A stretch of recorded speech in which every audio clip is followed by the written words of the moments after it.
আসসালামু আলাইকুম। আজকে আমরা দেখব কিভাবে ওয়ার্ডপ্রেসের এক্সট্রা যে থিমসগুলো সেগুলো আনইনস্টল করব। আমরা শুরুতে ওয়ার্ডপ্রেসের ড্যাশবোর্ডে যাব। ড্যাশবোর্ডে যাওয়ার পর অ্যাপিয়ারেন্সে থিমস দেখতে পাচ্ছেন, এখানে 10টা থিমস আছে। আমি ইনস্টল করেছিলাম, কিন্তু ইনস্টল করার কারণে এগুলো জায়গা খেয়ে রাখছে। এখন অ্যাক্টিভেট যেটা আছে সেটা তো আছে, এখন অপ্রয়োজনীয় যে কিছু থিমসগুলো আছে এগুলো আমি কিভাবে রিমুভ করবো এটা দেখব। তো এটা খুবই সিম্পল। এখন সিম্পল থাকলেও কিছু বিষয় আছে, সেটা হচ্ছে এটা আপনার সি প্যানেল থেকে রিমুভ করতে হবে। আপনি যে জায়গা থেকে ডোমেইন কিনছেন, যে সার্ভার থেকে ডোমেইন কিনছেন, ওই সার্ভার ডোমেইন কেনার সাথে সাথে ওরা একটা সি প্যানেলের ইউজার নেম দিয়ে থাকে। ফর এক্সাম্পল, আমি ওকে হোস্ট থেকে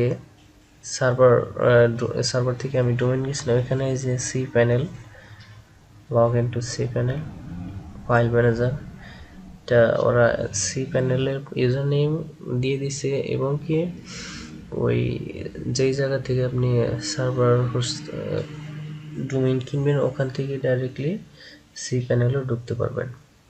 এখানে ক্লিক করলে ডাইরেক্টলি সি প্যানেলে ঢুকতে পারবেন।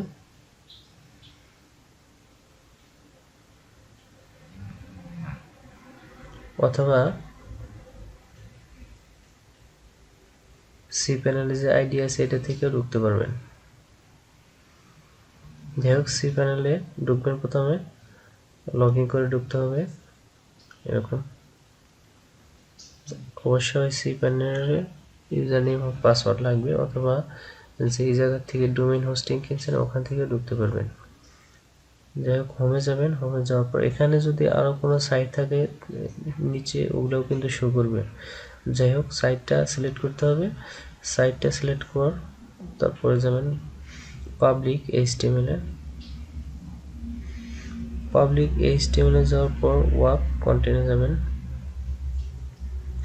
ওয়ার্ক কন্টেন্টে যাওয়ার পর দেখতে পাচ্ছেন plugging new theme, update uploaded. আমরা যাবো হচ্ছে থিমসে, যেহেতু আমাদের থিমসে কাজ করতে হবে। এখন দেখতে পাচ্ছেন এখানে অনেকগুলো থিমসে আপলোড দেওয়া হয়ে গেছে অলরেডি।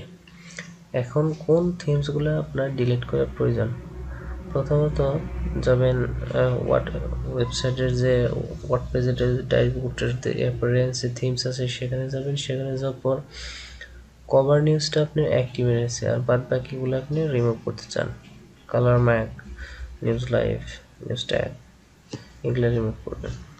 সি প্যানেল আবার যাব, হচ্ছে কালার ম্যাক সিলেক্ট করবেন, তারপর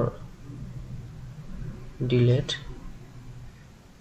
টিক দিয়ে দিবেন, skip the trash and permanently delete the file, confirm. তারপর নিউ স্টক ডিলেট সিলেক্ট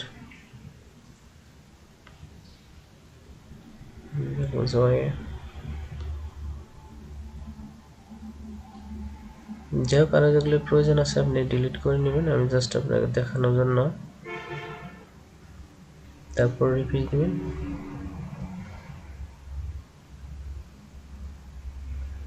দেখতে পাচ্ছেন অনেকগুলো ডিলিট হয়ে গেছে, এখনো 7টা আছে। এখানে একটু সার্ভার স্লোর কারণে শো করতেছে না, তো আরো কিছু রয়ে গেছে। তো এভাবেই দেখতেছে এখন চলে আসছে রিপিট দেওয়ার পর। তো আমি অলরেডি 3টা ডিলিট করে দিছি, আর যেগুলো আছে ওগুলো একইভাবে ডিলিট করে দিতে পারেন খুব সহজে। আর অ্যাড থিমস তো জানা আছে, এখান থেকে অ্যাড করে নিতে হবে। Thank you.